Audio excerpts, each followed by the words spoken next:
இப்போ சென்னையில ரெண்டே பேருக்கு நடுவுல தான் போட்டி. ஒன்னு இஎம்ஐ, இன்னொன்னு ரெண்ட். வாடகை பணத்தை இஎம்ஐயா கட்டுங்க, சொந்த வீடு வாங்குங்க. Stepstone Viraam phase 2 luxury 2 BHK apartments 79 lakhs. Porur Kattupakkam rented ஹவுஸ்னா உங்க ரெண்ட் அவங்க அசர்ட். ஓன் ஹவுஸ்னா உங்க இஎம்ஐ உங்க asset. For bookings call 8682089820. Perambur அவருடைய தொகுதி. ஏன்னா வேறொரு தொகுதி, மற்றொரு தொகுதி திருச்சி கிழக்கில் அவர் ராஜினாமா செஞ்சார். அங்கே போய் நன்றி தெரிவித்தார். பெரம்பூர் தொகுதிக்கு அவர் போகலை, நன்றி தெரிவிக்க போகலன்னு ஒரு விமர்சனம் வந்தது.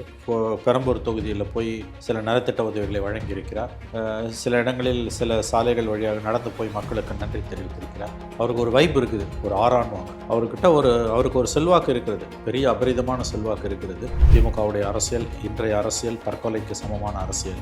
ஏன்னா ஒரு அரசு செல்வாக்கு இழப்பதற்கு குறைந்தது ஓராண்டு காலமாக ஆகும். இவங்க 6 நாள் கூட கொடுக்க மாட்டேன்றாங்க. எது பண்ணாலும் எதிர்க்கிறது, எல்லாத்துக்கும் கவர்னர்கிட்ட போய் நிற்கிறது.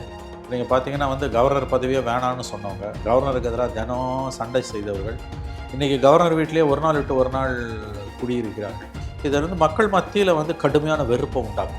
அதிமுக வாக்கு வங்கி என்பது அடிப்படையில் ஆன்டி டிஎம்கே. அதை சரியாக செய்யாததால் தான் இன்றைக்கி எடப்பாடி கட்சியை கிட்டத்தட்ட இழந்துட்டு நிற்கிறார். ஜெயலலிதா செத்து 10 வருஷம் ஆக போகுது இந்த டிசம்பர் வந்தால். ஆன்டி டிஎம்கேன்ற ஒரே ஒரு கொள்கையை கொண்ட அதிமுக தன்னுடைய அந்த ஒற்றை கொள்கையை இழந்த காரணத்தால் தான் அதிகாரத்தை இழந்து கட்சியையும் இழந்து மிக மிக மோசமான ஒரு பலவீனமான நிலைமையில் இன்றைக்கி இருந்து கொண்டிருக்கிறது. விஜய் வெற்றிக்கு முழு காரணம் அதிமுக தன்னுடைய ஆன்டி டிஎம்கே திமுக எதிர்ப்பை கைவிட்டது. மிச்சம் கொஞ்சம் நஞ்சம் அதிமுகவில் ஒட்டி கொண்டிருக்கக்கூடிய வாக்கு வங்கியையும் ராஜேந்திர பாலாஜி போன்றவர்கள் துடைத்தெடுத்து விடுவார்கள். ஸ்டாலினுக்கு கோபம் வராது, வந்தால் எத்தனையோ தோல்விகளை கலைஞர் பார்த்தார். அவர் வாயிலிருந்து அதிமுகவோட இணையணும்னு வந்ததா? இன்னைக்கு ஆர்எஸ் பாரதி இணை தொகுதி செயலாளர் அறிவாலயத்தில் உட்காந்துக்கிட்டு அதிமுகவோட சேர்ந்தா என்ன தப்பு, எங்கள் பங்காளி தானன்றாரு. எவ்வளோ பெரிய தோல்விகளை கலைஞர் சந்திச்சார். அவர் வாயிலேருந்து அந்த வார்த்தை வந்ததா? ஊர்தன்யமாக இம்சை கொடுக்குறோம், தினம் கவுந்துரும் கல்யாண வீட்டில் போய் கலைஞ்சிரும் பேசும். தாலியே கட்டலங்க. எல்லா கல்யாண வீட்லையும் அது ஒரு எல்லா கல்யாண வீட்லையும் கலைஞ்சிரும்னா என்ன பேச்சுங்க இதெல்லாம்? அந்த கல்யாண திருமண வீடுகளில் வளர்ந்து தான் திராவிட இயக்கம். இந்த கதைலாம் அன்னைக்கு இந்த ஜென்ரேஷன் இது ஏற்றுக்காது. தோத்துருக்கீங்களே, அது போதாது, அது தெரியாது, அது தெரிய வேணாமா உங்களுக்கு? கல்யாண வீட்டில் போய் கலைஞ்சிரும்.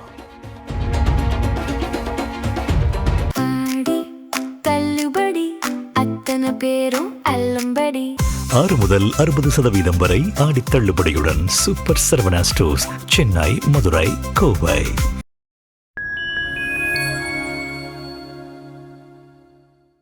ஃபைன்டைம் மீடியாவோட ஒரு ஸ்பெஷல் இன்டர்வியூவில் சிறப்பு அழைப்பாளராக தமிழ்நாட்டினுடைய ஒரு மூத்த ஊடகவியாளர் மணிசார் அவர்கள் இணைந்துள்ளார். சமகால அரசியல்கள் குறித்த பல்வேறு கேள்விகளை முன்வைக்கின்றோம். வாருங்கள் நிகழ்ச்சி சார். வணக்கம் சார். சார் வணக்கம் சார். விஜயவர்களுடைய பெரம்பூர் விசிட்டுங்கிறது ஒரு பெரிய பேசு பொருளாக மாறியது.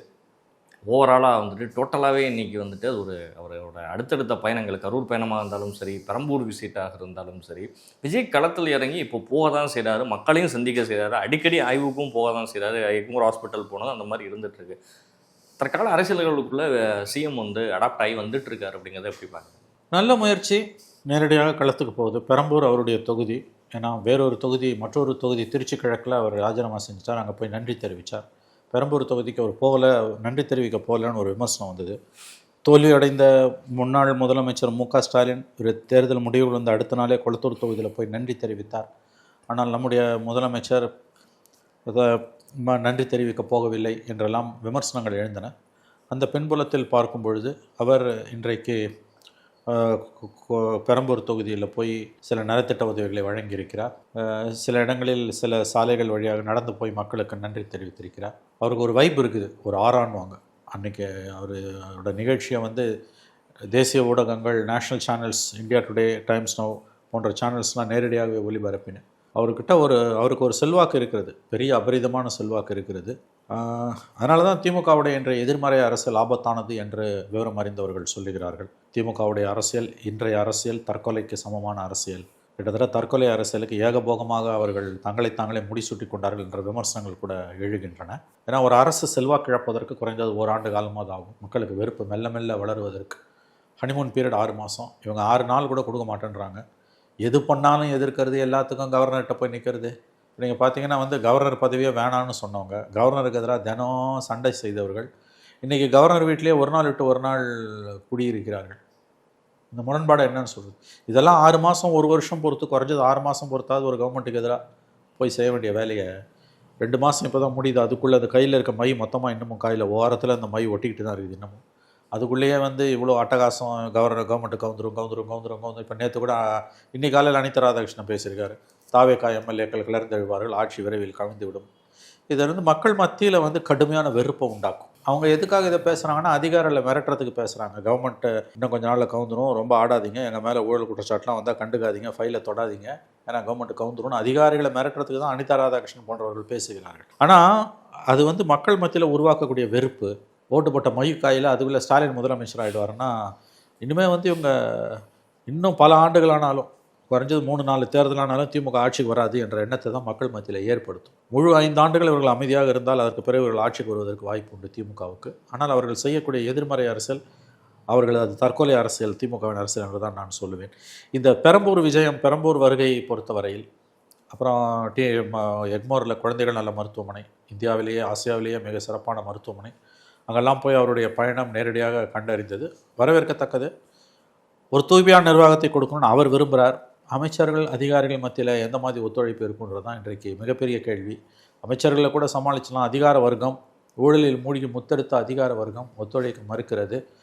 அதை சாட்டை எடுத்தும் அவர் சொல்லட்டணும்னு நான் நினைக்கிறேன். சார், இப்போ திமுகவில் ஒரு பக்கம் அனிதா ராதாகிருஷ்ணன் ஏடிஎம்கே மேலே ஒரு சாஃப்ட் கார்னரை வச்சு பேசுகிறதும், ஏடிஎம்கேல ராஜேந்திர பாலாஜி திமுகவில் ஸ்டாலின் நினச்சாருன்னா இம்மிடியேட்டாக ஆட்சி இருக்காது, அவர் என்ன நினைக்கல, அவர் மேற்கொண்டு கோபத்தை ஏற்படுத்தாதீங்க அப்படிங்கிற மாதிரி அவர் நம்ம திமுக காரன் மாதிரி உட்காந்து பேசுகிறதும், இப்போ 2 கட்சியில் ஒரு இணைப்பு பாலமாக இன்றைக்கி ஒரு முன்னாள் அமைச்சர்கள் 2 பேர் செயல்படுறது எப்படி சார்? இல்லை, இதெல்லாம் அதிமுக வாக்கு வங்கியை மொத்தமாக சூறையாடிடும்.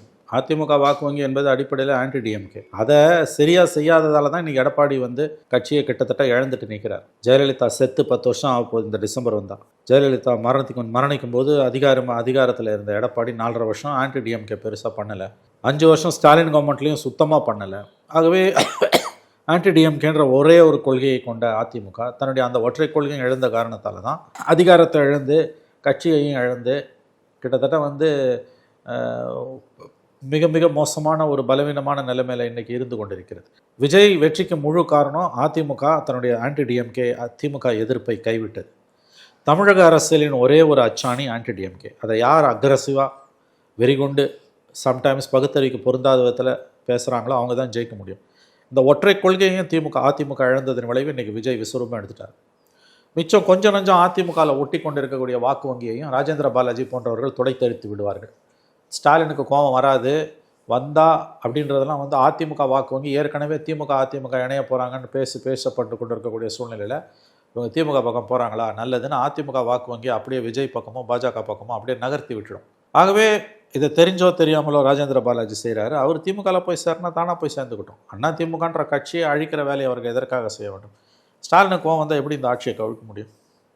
எங்கே இருக்குது ஸ்டாலினுக்கு பலம்? அவருக்கு இருக்கிறதே மொத்தம் 59 எம்எல்ஏ தான்.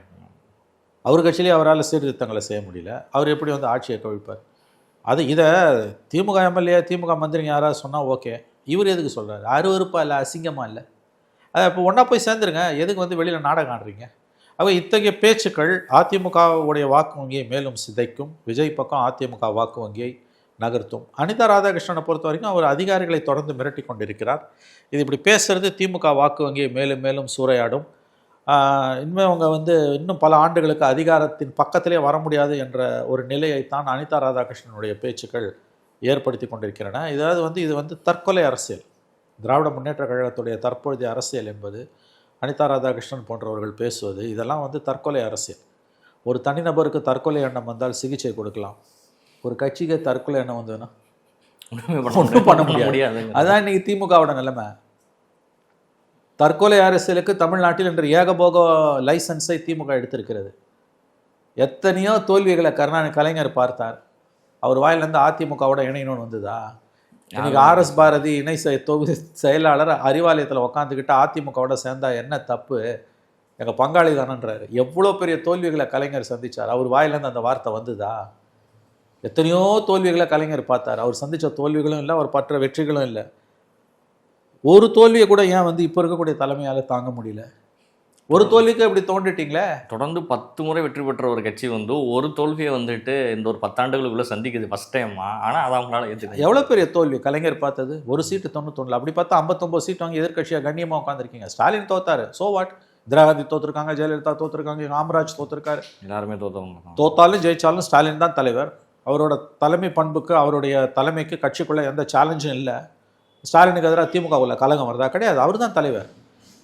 அடுத்த தேர்தலில் ஜெயிச்சு அவர் சிஎம் ஆகலாம். ஒரு தேர்தலில் தோக்கிறதால அவர் என்ன அவரோட மரியாதை மதிப்பெல்லாம் குறைஞ்சிட போதா என்ன? கிடையாது. அவர் 50 வருஷம் பொது வாழ்க்கைக்கு சொந்தக்காரர்.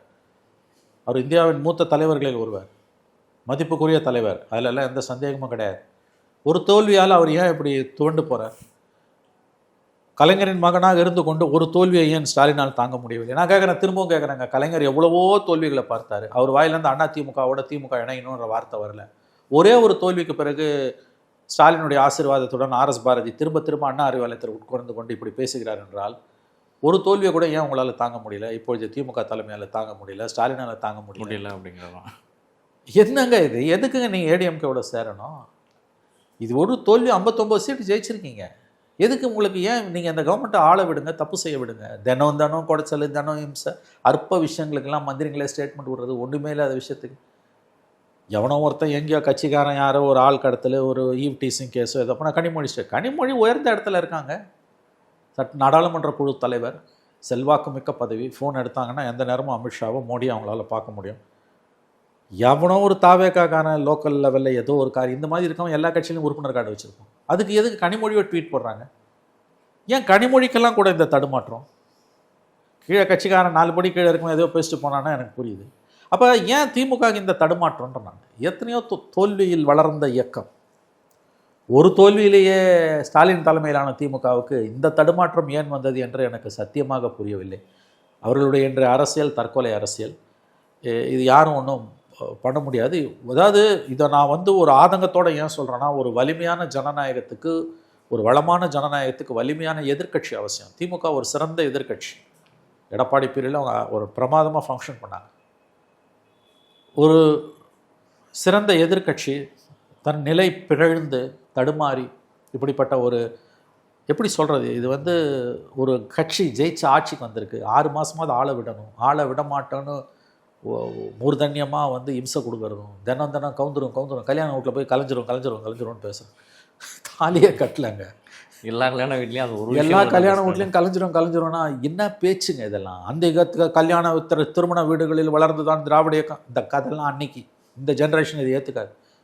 தோற்றுருக்கீங்களே, அது போதாது, அது தெரியாது, அது தெரிய வேணாமா உங்களுக்கு? கல்யாண வீட்டில் போய் கலைஞ்சிரும்னா அவர்கள் தங்கள் தலையில் தாங்களே மண்ணை அள்ளி போட்டுக்கொள்கிறார்கள். நாங்கள் தற்கொலை தான் செய்து கொள்வோம் என்று அவர்கள் முடிவு செய்துவிட்டால் நம்மால் ஒன்றும் செய்ய முடியாது.